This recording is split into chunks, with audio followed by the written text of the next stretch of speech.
চট্টগ্রামে অভিনব পদ্ধতিতে ক্রেতা ঠকাচ্ছে বিক্রেতারা। বহদ্দারহাট কাঁচা বাজারে এক মুরগি বিক্রেতার জালিয়াতি এবং প্রতারণা হাতে নাতে ভোক্তা অধিকার সংরক্ষণ অধিদপ্তরের কাছে ধরা পড়েছে। ১.৫ লাখ টাকা জরিমানার পর দোকানটি সিলগালা করা হয়। পালিয়ে যায় আরেক দোকানদার। প্রাণ সসের মাখামাখি টেস্ট নুডলসকে করে তোলে আরো ইয়ামি আরো জোস। প্রাণ সসের বাড়তেছে দেখেন, কিভাবে বাড়তেছে দেখেন।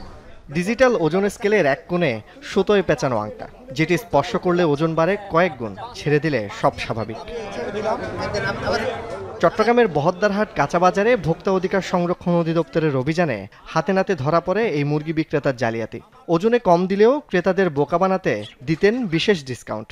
কল্পনাও করি না এই যে বালা মানুষের মতো করে আমাদেরকে আরো ওজনে বাড়াই দিছে। এগুলো আসলে বৈধ করার দরকার।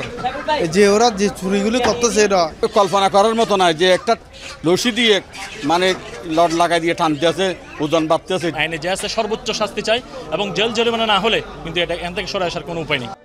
প্রতারণা ধরা পড়ার পর পালানোর চেষ্টা করেন অভিযুক্ত মুরগি বিক্রেতা, কিন্তু শেষ রক্ষা হয়নি। স্থানীয়রা তাকে ধরে পুলিশে সোপর্দ করে। সদরের দোকান আমার দলে নিয়ে যাচ্ছে, আমি ভালাইবে না বইয়ে দোকান সদরের আমাকে অপরাধী, আমি কেন জেলে যাব?